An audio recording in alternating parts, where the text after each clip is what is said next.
The Witcher, Season 3, Episode 2, Unbound. We got a lot to break down. Let's get into it.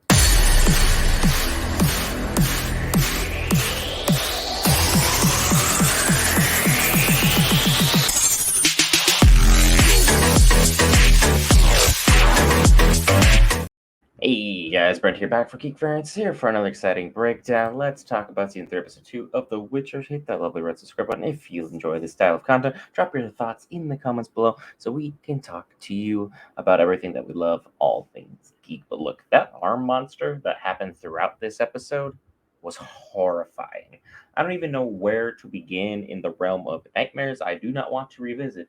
But that thing clearly has a spot within my top 10, and The Witcher has had a fantastic way of bringing these monsters to life that we've seen either throughout the many novels that have happened throughout that universe or throughout the games itself, and I have not encountered anything like that, so that is something I would like to thoroughly avoid for any and all reasons moving forward. So the fact that at the very end of this episode that girl says, "I'm Ciri," there's something wrong with her, or she's still part of the monster in some way, shape, or form that Geralt hasn't picked up on yet, because she's got powers or abilities that are just not natural. And I know in the world of The Witcher, saying magic is unnatural is like saying that incest is not a part of Game of Thrones. Unfortunately, it's just there, it's true, and whether you like it or not, which no one does, it's still there.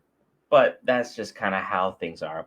We finally got a name for that elf who's with the super edgy haircut, Alecton, and he seems to have a very interesting relationship with the former general of Nilfgaard. So that's going to be an interesting thing going on. The former mage who was helping Nilfgaard to its rise of power, taking over and trying to capture Ciri and use her for God knows what purpose.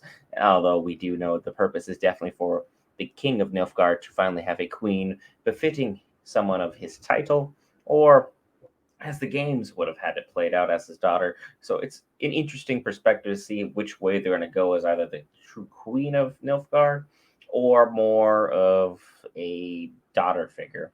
Either way, the whole everything aligning with Nilfgaard seems to be very interesting. The fire guy seems to be someone who has a lot going on to his character, a lot of complexity. Him and the bad guy that he's working for seem to be a step ahead of everybody. We thought The Witcher finally had a bit of a jump on him. Jaskier had figured out how to get Redanian's involvement with Radovig to push his agenda, get everything moving into the way that he wanted it to. But ultimately, we saw that he was one step ahead, took out the source that would have helped and expedite a meeting between them so that Geralt could get his mission accomplished. And ultimately, Geralt still once again ended up on that weird mission, got that monster with many, many horrifying arms. I don't know why it freaked me out so much. Leave your thoughts in the comments below. There was just something about it that was just off-putting in every sense of the word. And I know I'm not really one to stomach horror movies, especially the way that Tony does on this channel for many, many horror style films of even stuff that I'm just too squeamish for. But that thing was just something, wasn't it?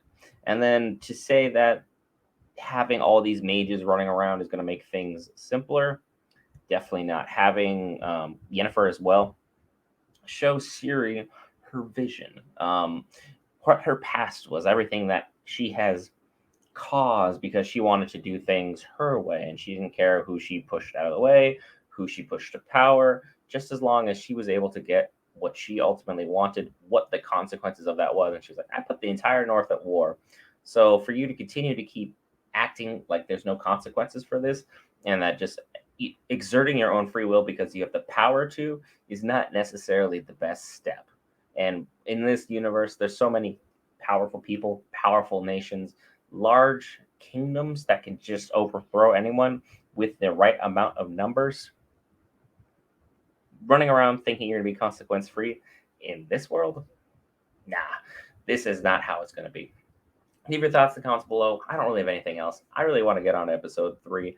I'm excited for everything we've seen so far. This series is back better than ever. It's going to make me just miss Geralt when we lose him, because let's face it, Henry Cavill is the character. Hit that lovely red subscribe button. In the meantime, I'll leave with 2 more videos to check out. See you in about an hour or so. I've been Brent for Geek Variants.